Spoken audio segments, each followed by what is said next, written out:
Hey everybody, welcome to Spill the Novelty, where three girlies shout into the void about our latest book, hot takes, and obsessions. I'm Abby, I'm Maddie. And I'm Kaylee. and this week we're spilling the tea about Bridge Kingdom, a new adult fantasy novel by Danielle L. Jensen. If you haven't got the chance to check it out on Kindle Unlimited or wherever you like to read, here's the tea. All right, so let's get right into it. So we have Laura, who has 12 sisters, and they are daughters of the King of Maradrina, or the Rat King, as he's referred to. And he wants to bring down Ithacana, which is the Bridge Kingdom. So one daughter will be married off to the King of Ithacana. So they're raised as assassins to bring down the Bridge Kingdom from the inside. So basically, the sisters and Laura have this big red dinner type deal where their father intends to kill all of the sisters except for Marilyn.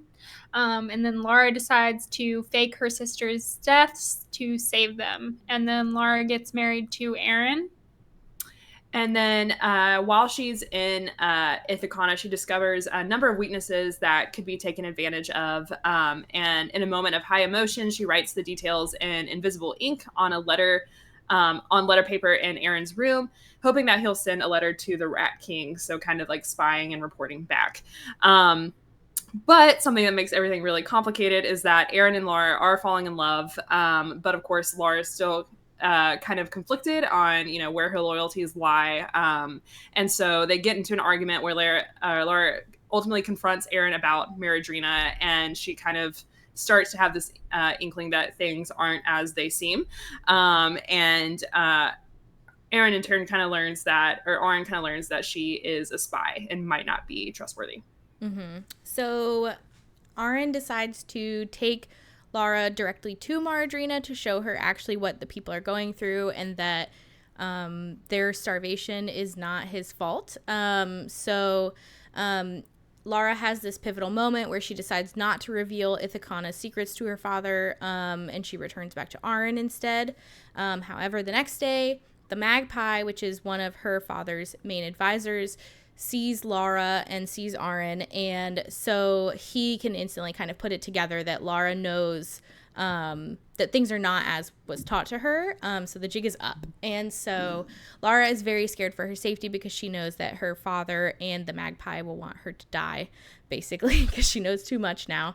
And so Aaron, in response, writes this kind of secret letter to the Magpie, and says basically like, any violence against our queen is violence against us as a country. Like, you cannot threaten her. However, this is one of the letters that has the invisible ink that has the downfall of Ithacana on it. Mm-hmm. So then Mary Lynn comes to visit, and Aaron finds out about the letters. I say visit. She's very violent, and she immediately threatens Aaron, and is generally like, I'll do what you could not do, to Laura. So they get in a scuffle. Laura does kill Mary Lynn, but now Aaron knows about the letters and mistrusts Laura. And at the same time, they're basically getting attacked by Maradrina. The whole plan is kind of coming to fruition. So Aaron banishes Laura from the country. Laura goes heavy into the drinks because she's just sad about everything. And finds out in a tavern that Aaron was captured by Maradrina and is being held prisoner in Valencia. And so she decides that she can no longer stand by and just let it happen. It's her responsibility. So she goes back to Ithacana, and goes to visit Aaron's sister Anna and says, listen, I am a weapon. Let me do my thing. I will break into that kingdom and rescue Aaron, and I'm also going to grab all my other sisters that are still alive, and we're going to do it together. And that's the tea. Yeah. How did you guys feel about Laura? I really liked Laura's character. Overall, I think she is just really fun. I think to have like kind of a ruthless character for me because it's so opposite to kind of like how I navigate in life, I guess. So I like a woman that's like needs to get done what needs to get done. She has a lot of inner conflict to deal with, but I think it remains very realistic throughout the whole novel of kind of like her seeing something and trying to justify it to still match with like her previous beliefs, and holding on to that for like as long as possible. And I think there's my only issue with Lara is that I think sometimes she pretends to be sympathetic too much. Like there's the one scene where she's watching the Amerindian soldiers that attacked like drown, and she's like, she is playing it up, but she genuinely also feels bad for them. And I'm like, after everything you've been through, like, and like you are a tool of war, why are you pretending that this is like bothering you? So I think there was like a weird line of like trying to make her still be sympathetic and kind, but she's actually ruthless and an assassin, and I wish it just would have leaned like ruthless assassin and not been weird middling.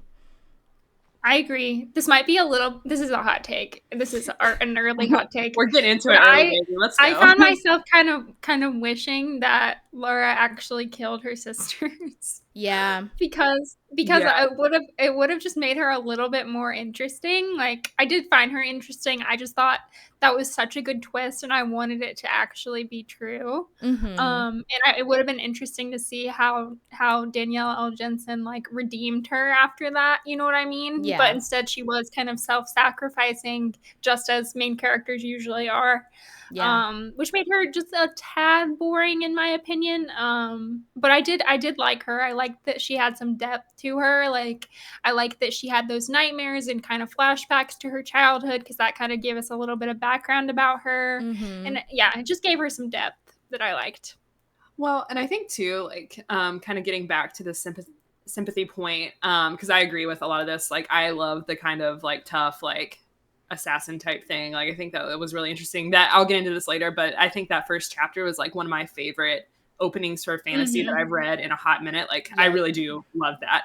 I think it makes sense that she ultimately didn't kill her sisters, and that she was loyal like to her family and to what she considers to be like her people, kind of at least early on the story. And obviously that kind of, those loyalties kind of change, or at least she has to kind of rethink them later on. But I agree, like, especially the sympathies toward the people who are perceived to be her enemies. So like the people in Ithaca or these other areas, like you said, Maddie, of, you know, these people who are drowning, who at one point would have been like the villains in her story, right? Who like made her people starve. Like, that kind of sympathy, I agree, was like a little, sometimes I just didn't get that quite as much, because I'm like, you're like an assassin, or at least like a very skilled fighter. And these are people who are hurting this country that you claim, or this place that you claim to love so much. So, but yeah, all that to say, I think that she's an interesting character. I did like her. I like kind of uncovering more about her throughout the story. Yeah, definitely. So how do we feel about Aaron? I've heard a lot, like, from book talk and stuff, that Aaron is boring and kind of generic, which I agree with that, but I know that you guys might not agree as much. I think there was no, like, fun banter that we got from him. Like, I don't know, he wasn't giving enough, in my opinion. He wasn't giving. What do you think, Maddie? I just disagree. I think Aaron is actually like pretty well developed. I love that he takes after his mom, and he has these like kind of hopes and dreams for the country that are like very antithetical and not very strategic to like maybe the short-term benefit of the country. And so that's kind of something that he's battling with. I'm also a sucker for like I'm the eldest, but I wish this wasn't my responsibility kind of thing, because my sibling would be better at it. I love that. And so he had a lot of that in him. I like that he just wanted to be like a warrior. And so we see that at certain points. Like when he does the weird thing where he's like trying to prove something to Lara, that he's like a bad bitch just like her, and he's like, watch me do this snake run, and you're like, you're being ridiculous. But like men are like that, so I just think that's nice. True. I think it gave him like some depth and some character, that he was like, you may be a bad bitch, but like don't forget, I also am a bad bitch. I'm just also a king, so I have to like act a little bit professional. So I don't know, I really liked him. I thought he was good. You know, is he gonna like keep me up at night? No, but I think he was like a well-written character in general. I think for me, it's kind of a mix of where y'all stand because initially I was kind of bored with him. Like I understood that criticism at least like early on. I was kind of like, I mean, I don't know. He's just insert book boy here. But which like again, not a bad thing. We talked about this a little bit in the Fourth Wing episode that we just had. But I'm a sucker for a book boy, just period. But I do want to see a little bit more sometimes, and I think that he developed throughout. Like, I agree that I think there's a mix of those kind of like funny moments kind of sprinkled in, and that kind of seeing his motivations, and like how he protects his country and things like that, makes me like him a bit more. But yeah, he's just a classic good guy, and I'm a sucker for bad boys. Well, that's what I was going to say. Xaden is way more of like a classic book boy than Aaron is, but he's just the flavor of book boy that people like. Like, people like the bad boy. That's fair. Yeah. And I'm guilty of it too. Like, I'll admit it. Yeah. But in this book, Laura is kind of like the bad boy of the book. So he needs to have the foil of him being like the good guy because... the reverse is kind of true in Fourth Wing. It's like Violet is the one that is like very moral. You have to have the balance. Anyways. Golden retriever boyfriend. Yes. Type beat. Yeah. Exactly. Yeah. See. For sure. Anyways. Yeah. Fair enough. Okay. What about like the side characters? What do y'all think? What do we think about our side characters? For me, I think these were just like right out of the box side characters. I think Anna is like your classic, twin sister that's like, she's a little edgy and she's like, oh yes, tease my brother, oh ha ha. And Jor is like the, ooh, I'm gruff and I don't trust you, like warrior guy. That's all like the same. I did think Nana was interesting. At least I didn't know what to expect from her, and I liked that she kind of was like, I'm gonna kill you to Laura immediately. Because I was like, you're right, queen. But I'm disappointed that we didn't get to see a lot of her or get to see her like kind of enact those plans. I feel like for the kind of character they were implying she wouldn't have just accepted like, okay, well, they're gonna go to the other city, I guess I'll just let my kingdom fall to ruin, even though I think this person is a traitor. I feel like she would have done a little bit more, but I don't know. That's just me. See, I took it as like she's really wise and she knows that Laura's gonna fall in love with Aaron. That's how I interpreted it, and why she didn't get involved. And I also felt like what we got from Nana was just enough, because I found myself kind of skimming when we got to Nana's house. I don't know if you guys also did, because it kind of built that tension where you're like, oh, I just want her to go back and be with Aaron. She's away from him. And so I think if it had been any longer, we would have gotten bored with it. But that's just me. Yeah. Fair enough. I guess it's that, like, for me, I think Nana had such a potential to be like a really interesting character, and maybe they'll build on that in the next books. I'm not sure. Maybe they do. But because I think like one thing I really liked, I don't remember the exact way that she says it, but she basically like says something to the effect of like being like young and attractive, like, or when she was young, she was like attractive and like she knew exactly kind of what Laura was up to, and like, you know, like Nana back in her hot bad bitch days, like I think there was a lot of setup for her being very strategic and kind of getting like what you're talking about, Kaylee, of her being wise and like having this kind of bigger understanding of what's going on. I think that those seeds were planted, but we didn't get to it a whole lot. But maybe it does in other books. I don't know. Maybe we revisit Nana. Her commentary about taking a shit in the outhouse was hilarious. But yeah, she's got some funny one-liners to be sure. So she does. Yeah, she does. But yeah, besides her, I wasn't super interested in the side characters. So yeah, a lot of them just blend into the background for sure. But I will say, I think the world building is what really stood out to me in this book. I'm absolutely obsessed with Ithacana in general. Like, I love the concept of, like, it being, like, a water-based country, like they're sailors and things like that. They're not bothered by the storms. It's constantly pouring rain. There's snakes and there's sharks and like all this kind of like wacky jungle life. I just feel like I really haven't seen that in a fantasy setting before, and so that was really, really exciting for me. Yeah, no, I agree. I thought the man-eating sharks thing was a bit. I didn't like that just because I'm very pro shark, and so I didn't like that we're making sharks like this evil thing when it could have been easily been a mythical. It's a fantasy book, so why couldn't it have been like a mythical creature? Why did it have to be a shark? You know, sharks are actually not that bad. We're very pro shark here on Spill the Novelty. So we are pro shark. I felt it was more like the sharks are our allies, because I think at one point they say like the sharks don't even like eating the humans, but they know like these are bad people, so they like chomp on considerate of them. Yeah, they're really softies inside, actually.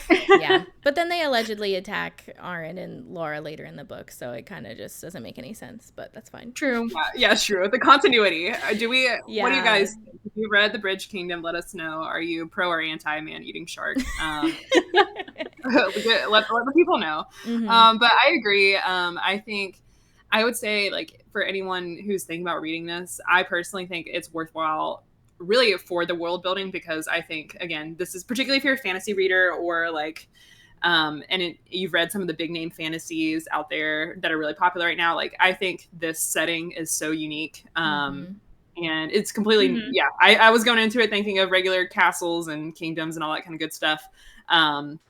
So I agree. I think the storm season is really cool. That whole concept. And the jungle. The jungle. Yeah, and the bridge, even like the descriptions of the bridge were so good, but I just couldn't visualize it. Like, I don't know about you guys. Like, I kind of wish there was like a picture or something, like, so we could see what it looked like. Kind of like the map at the beginning. It'd be nice to have a little drawing of the bridge, just to get a little bit more from it, because it was so hard to envision like how it opens up and they go in and there are rooms, and it was just it was complicated. Yeah, no, I agree. I wish I would have looked up some fan art for this one, because we're fan art gworlies here too. So I wish I would have. I need to do that after this, see kind of like what people think the bridge looked like. I would like to know. I ended up picturing it almost more like a fortress of sorts that has like doors that you can go in, but it's just like the top of it is flat with the land, because I think they said it's made out of like an actual landmass, right? So they just like carved into it to make it like hollow inside for rooms. I could be totally off on that, so commenters let me know. But that's how I ended up picturing it, is like they just kind of worked with the landmass that was there and made like a little hub where it's like they store things and like, you know, whatever in there. Yeah, I think too. I think it became clear to me that this, wasn't a standard like bridge, but I think at one point, I will say again, coming off the heels of like Fourth Wing, I was thinking like, because I'm also trying to think of like scale, you know, like where, So I think I was also thinking not like parapet in the sense of it being like thin and like very like, hard to navigate, but I don't know. I definitely had some of that imagery in my head too of like, so I would also say too, this is like a random connection I just made, but if there's anyone out there, any sci-fi fans who have read Annihilation by Jeff Vandermeer, it's this like coastal kind of sci-fi, and this kind of big fortress type thing is a really important aspect of the book. So if that's your type of thing and you want to see that in a fantasy, I think this book is really interesting. But anyway, that's a weird side note. It was calling back to something in my head, and I just was thinking of that for anyone who's a fan of that. So what about the like constant kind of battles and stuff like that? What did y'all think about that? I loved it.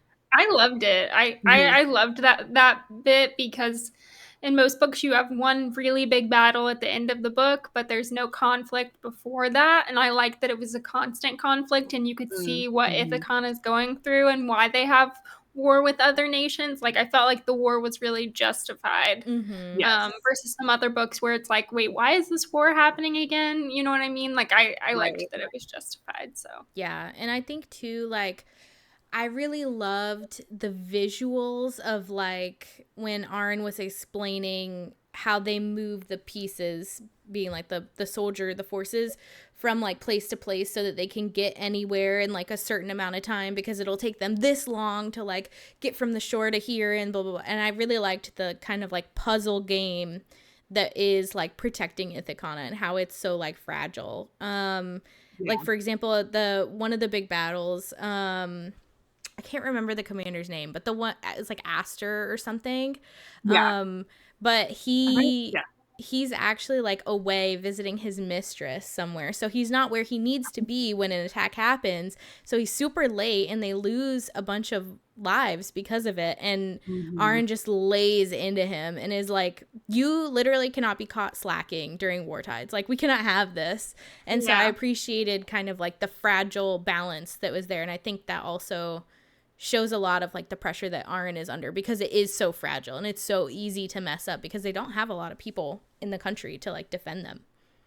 Yeah. I Right. also really loved like storm season and war tides. Like Mm-hmm. I thought those were really great just because you don't really get a lot of weather in other books, and I liked that there was weather and in tides and things like that.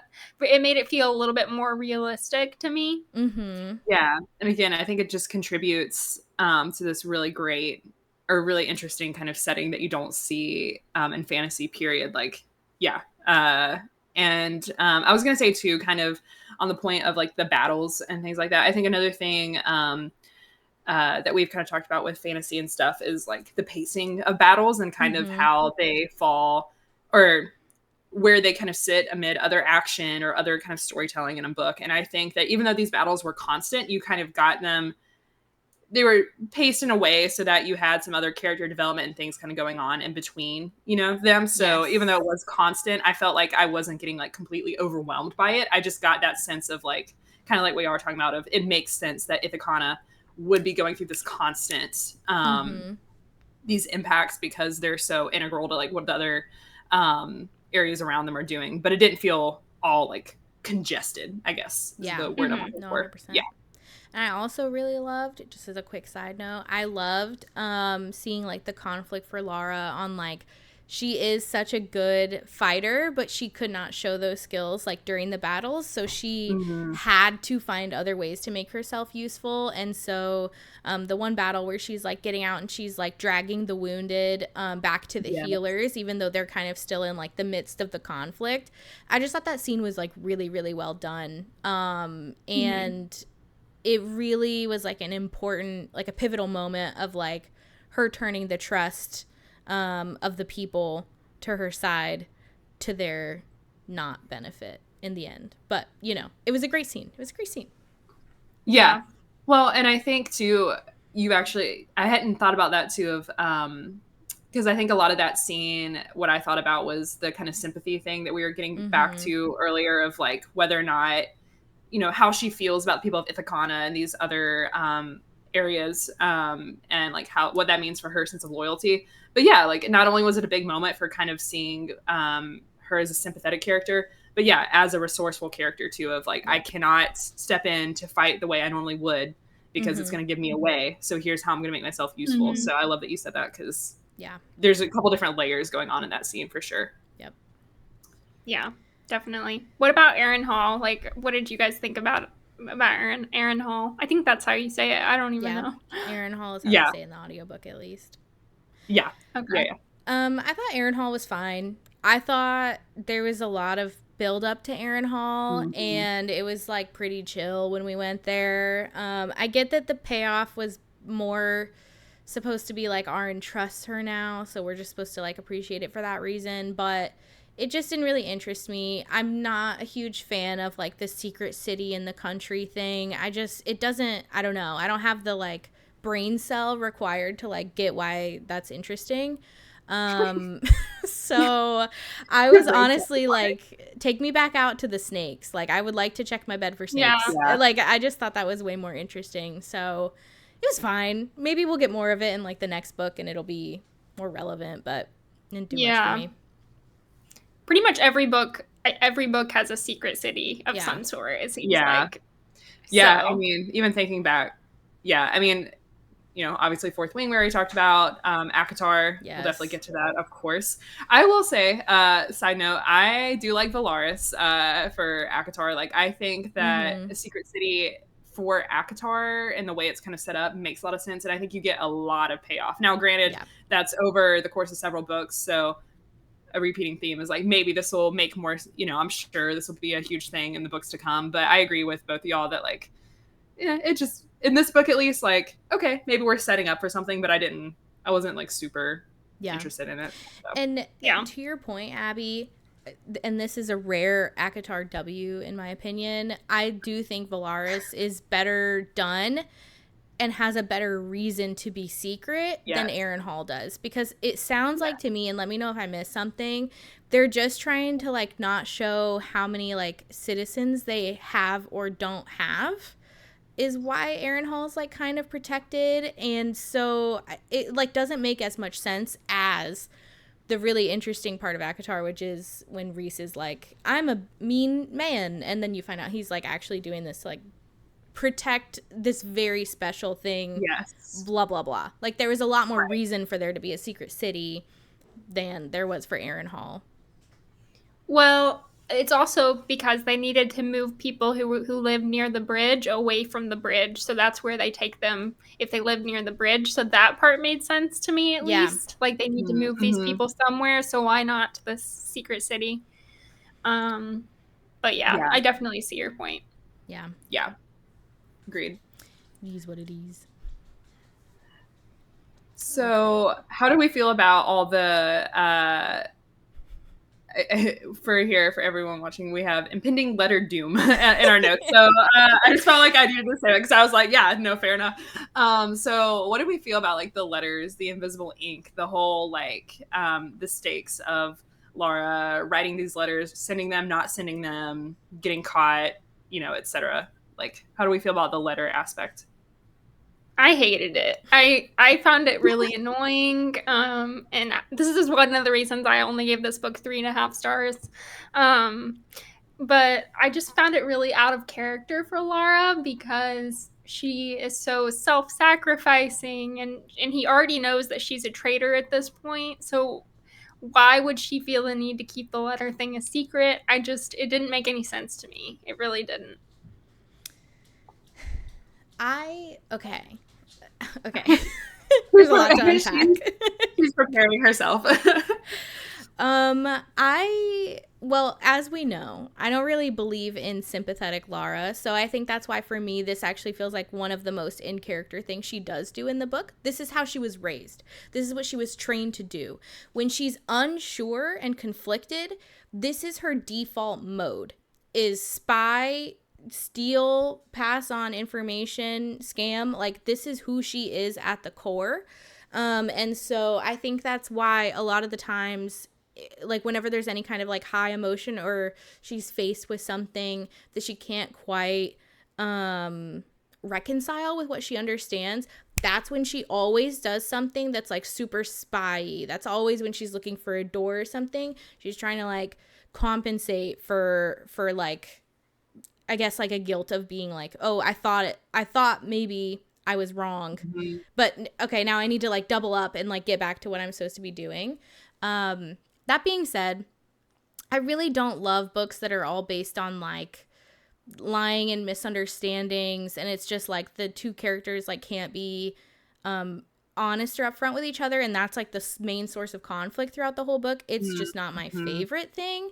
However, if you're going to do it, I think this book does it the best that I've ever seen it done because it's realistic, it's a back and forth, it's a whole struggle.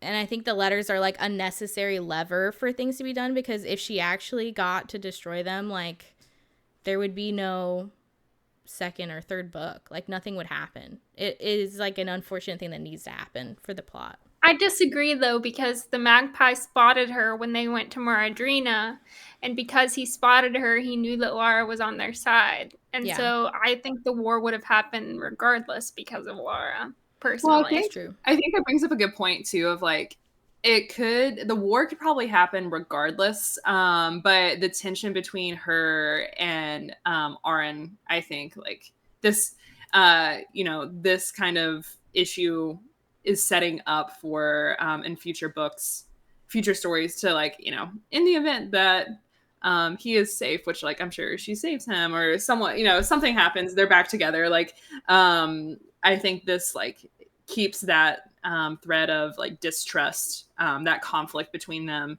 really difficult to navigate, so Yeah. which makes their relationship interesting, I think, for future books. So Yeah. because he's always going to have to deal with the fact that like even if their relationship changes, like at her core, like she came here as a spy, that is what she did, her secret, she did give up the secrets, like so he has to reconcile that with if he's willing to forgive her, Yeah. but yeah, I can see it both ways though, for sure.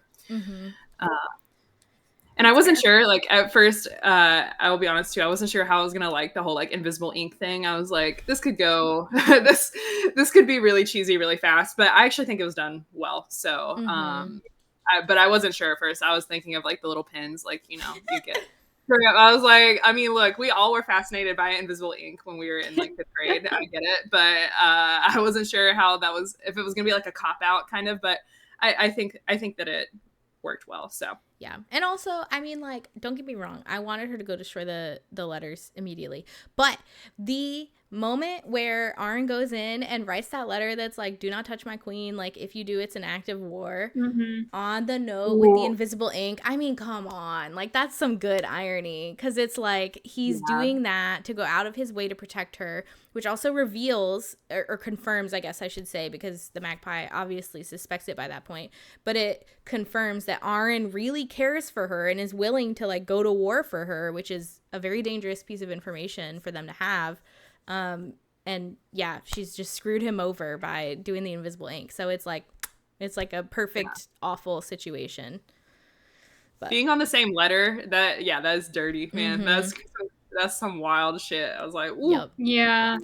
It's kind of a plot hole for me though, because if Laura wrote that in invisible ink, then it's clear it would be clear to Maradrina that Laura's still on their side. So I'm like, why are they chasing after Laura if she provided all of this information to them? That didn't make any sense because they don't know when she wrote that. You know what I mean? Yeah, I in my opinion, they're not chasing after Laura. They're just executing the plan to take over the country. I think Laura has like this false sense of importance, which is like throughout the entire book. She thinks she's the main character. She thinks she's the martyr. She thinks she's saving everybody when she's actually just making decisions on behalf of other people. But yeah, I think when they get that information, and it's over the course of like several weeks, if not months, if I remember correctly, before they actually make the attack, they're spending that time confirming that what she said was true. In the letter, because like you said, they don't know when she wrote it, so she could have written it as she did when she was still full spy mode. So they're, in my opinion, they're not actually attacking the country to get Laura, because she hides out in I can't remember the city's name now, but she hides out there for like a while, and they would have found her if they wanted her. Well, that's a good point though, because I hadn't thought about that. Of like, on one hand, it is wild that his letter is there along with hers, and it's like very damning. But but at the same time, like you're saying, Kaylee, like if they did care about finding her, though, it'd be it wouldn't make any sense. Make the point moot. So it's like, but that is interesting. I had not thought about that. Yeah, it's a pickle. Yeah, good point. It is a good point. One other thing that I liked about this book was how quickly Jensen goes over war in the book. Like it's kind of summarized a little bit. You're not like actively in it, and I think that's because it's from Laura's point of view at the very end. Like she's drinking her days away, so she doesn't really care about what's happening with the war, and so we don't have to like care about it and read about it either, which I really liked that. Yeah, I agree. I'm not like a big war girly. I'm not a big battle girly. So it just really works for me that we're kind of seeing the periphery of war happen. And I, like you said, I think it also makes sense for Laura's character, because she's also not like a war girly. She's an assassin. Like she's in, she's out. She's caused this, and she's off. Like it's not her role, and never was, to like be in charge of battles or wars. So it makes sense that she would kind of just be checked out, especially because of all the guilt she's going through. But well, and especially like, again, I think one thing I do like about this book was the pacing of the earlier battles. But I think, yeah, again, getting back to the fact that this is all really through her perspective and kind of, or well, not all written through her perspective, but a lot of it's focused on her whole journey, you know, from the beginning of the book onwards. So yeah, like even if those battles mattered to her earlier on in the story because A, she was, you know, directly involved or near, and then B, it was like her way of kind of learning about Ithacana and its like true motives and everything. Like, right, she's learned that now. Now she's just dealing with like, yeah, being drinking her sorrows away and Right. figuring out what to do next. So it makes sense for the battles to be meaningful for her earlier on, but not so much now. So I Yeah. agree. I think that the pacing was good there as well as throughout the book. Yeah. All right, it's time for everybody's favorite segment of Spill the Novelty, where we each go over one thing we're still pouring over from the book and one hot take. So who wants to start? I'll jump in because I will say my pour over. It's not normally I like to do ones of like things that I want to see, lingering questions and things I have, but this one's more just something that stuck with me. So I kind of already hinted at this earlier on, but I love the opening for this book. I think this was one of the most like fun ways to start off a fantasy novel. Again, the whole like killing her sister's scene, and we don't. I'm trying to remember how far in are we when we figure out that she didn't actually kill them. Do y'all remember? Not very far. It's like the We're not second far. chapter. Yeah. Oh, okay. It's almost Okay. immediately because Yeah. the king is like, all right, we'll burn their bodies, and she's like, no, don't, and then No. she's like, that would surely kill them. Yeah. Like, Yeah. oh, Like, okay. please don't fuck up my brilliant plan. But well, for at least even that first chapter, and I think part of it too is that when I read this book, I had read the first chapter or so, and then I kind of had taken a little bit of break and like come back. So maybe that's part of it too. Is like I was just kind of like sitting with that scene for a bit. And anyway, I love that. I thought the scene was super cool. Still think about that. That will continue to probably be one of my favorite like fantasy openers. So good. Retweet. And then my hot take, we kind of already talked about it, but yeah, after more thought, I want to care about Nana. I think that maybe she could be a cool character to come back to in the next books. I would love the idea of a grumpy but still previously badass and still badass grandma character. I think that has a lot of potential for setup, but just kind of fell flat for me. So, but who knows? It could be revisited. I think that the idea that you had Kaylee about her being like this wise character, I think that could definitely come into play maybe again. So, yeah, that's my hot take. Yeah. I'd love for her to show Laura like spying tips and stuff since she used to be a spy. Like I'd love to see that relationship kind of develop. Obviously, you know, considering the circumstances, it probably won't be anytime soon. But yeah, fun. But it would be cool if it did. So that's what I got.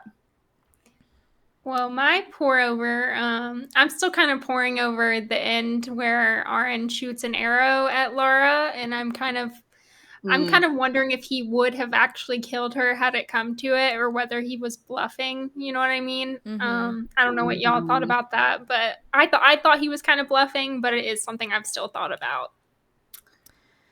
What do you think, Maddie? I think at this point, I think he genuinely believes that he's been duped by her. And so I do think he could have done it because I think he almost did it when they were outside the castle and he had the bow trained on her, as much as he was struggling, and he didn't even fully know that she had like betrayed them yet.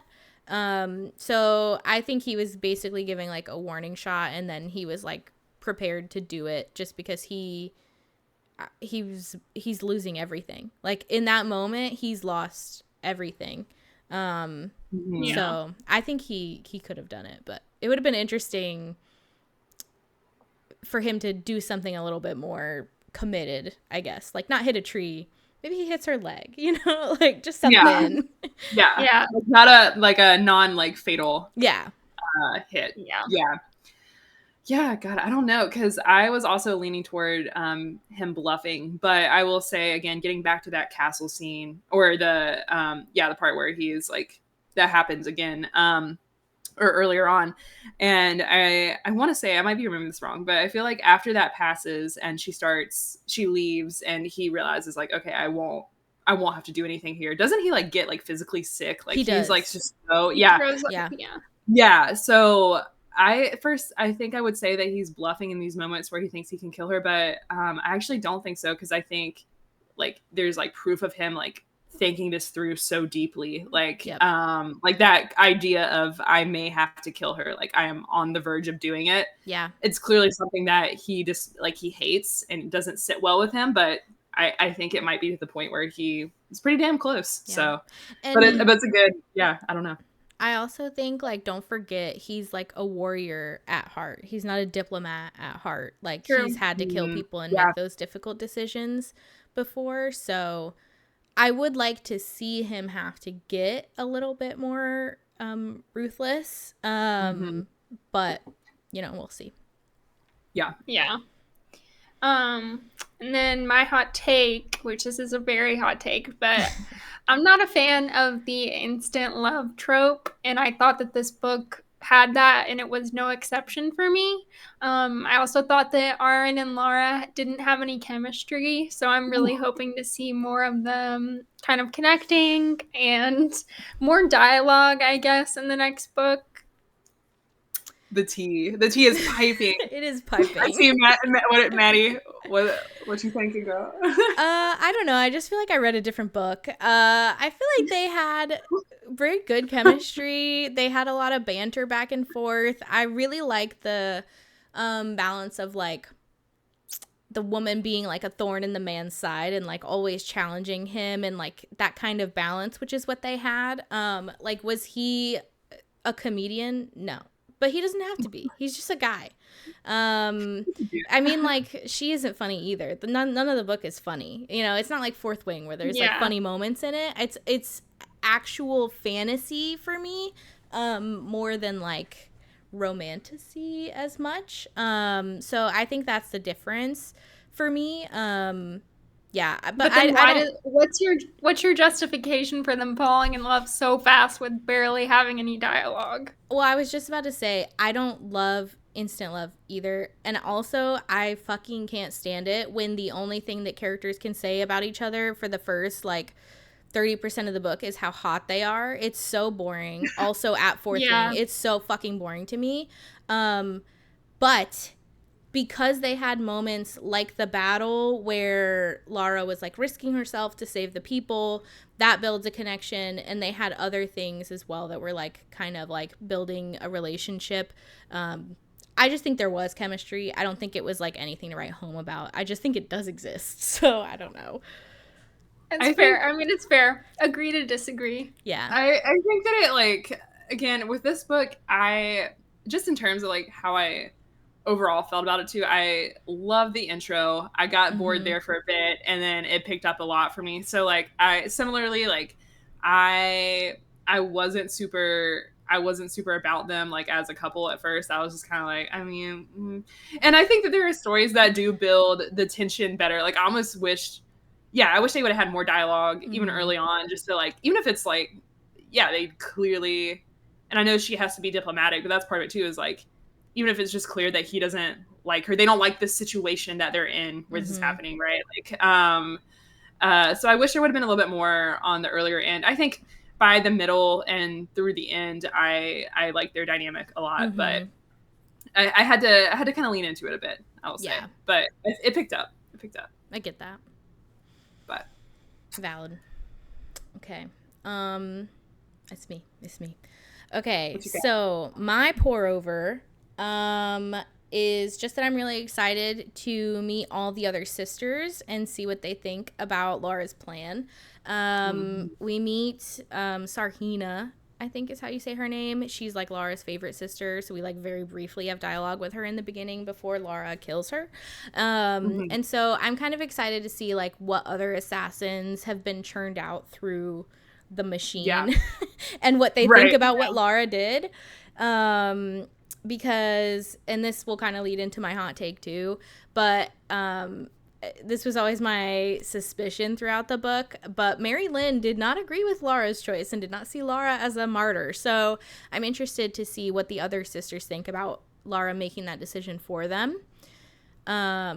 So just looking forward to like that interaction, and also like, are they still alive? Have they gotten out? Are they together? Like Mary Lynn obviously left, or maybe the other sisters are back at the castle. I don't know. So I'm interested to see how that will turn out. Mm-hmm.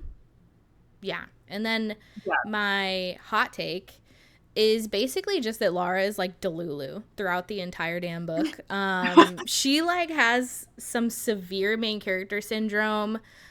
She thinks everything like revolves around her, that it's on her to like make these really important decisions for people that like they don't have any say in, because she's like, they could never figure this out, it's on me to be clever and like do this thing, whatever. And it's like realistically 5 of the other sisters would have figured that out too and like had their own plan cooking, so like they all could have just poisoned each other, and then like what would happen, like hello. But anyways, I think that also shows up with Mary Lynn, because they kind of like tease her showing back up by when they talk about like, oh, we caught this ship and we like went on the ship and they were just transporting this like really pretty blonde woman, and Laura's like head empty. And then Mary Lynn shows up, drops a bomb, and then Laura just like kills her instantly, and I'm like, okay. But Yeah.